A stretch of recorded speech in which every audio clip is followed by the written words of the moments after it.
साथीहरू, हाम्रो शरीर स्वस्थ राख्नलाई नि हामीले साधारण घरको कामहरू पनि गर्नुपर्छ के। घरको कामहरूले पनि कस्तो फ्रेस बनाइदिन्छ। सम्पूर्ण साथीहरूलाई चाहिँ मेरो मिनी ब्लगमा स्वागत छ। र आज मैले बिहान उठेर के काम गरेँ त्यो जान्नको लागि चाहिँ मेरो पुरा भिडियो हेरिदिनु होला।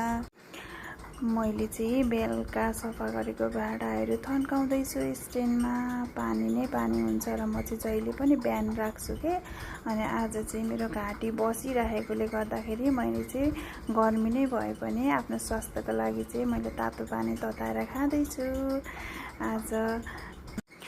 अनि यो चाहिँ मेरो घरकै निगुरो हो, हेर्नु न, अर्ग्यानिक निगुरो। अनि म चाहिँ बिहान चाहिँ खाना बनाउनु एकदम हतार हुन्छ क्या, नानीहरूलाई स्कुल पठाउनु।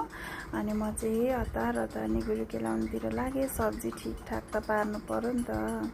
अनि सब्जी ठिकठाक पारेर म चाहिँ घर सफा गर्नतिर लागेँ। हेर्नु न, कालो कमिला कति धेरै छ हाम्रोमा चाहिँ। कालो कमिला आएको चाहिँ राम्रो अरे भन्छन् है, कत्रो ठुल्ठुलो पनि आउँछ क्या हाम्रोमा चाहिँ। अनि हामीले चाहिँ बिहान चाहिँ सबै काम सक्यौँ भने कस्तो आनन्द हुन्छ क्या। बिहानको काम सकिसकेपछि चाहिँ बिहान चाहिँ जतिसक्दो सबै कामहरू बिहानकै टाइममा सक्यौँ भने चाहिँ दिउँसोलाई अलिक फ्री जस्तो पनि हुन्छ। अनि बिहानको काम गर्दा चाहिँ आफ्नो शरीरलाई एक्सर्साइज जस्तो पनि हुन्छ क्या, आनन्द हुन्छ।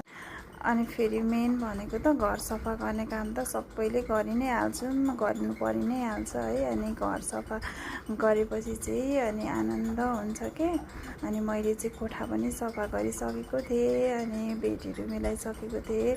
अनि हेर्नु न, बिहानै भए पनि त्यस्तो साह्रो गर्मी त छैन, तर पनि पसिना आइरहेको छ क्या।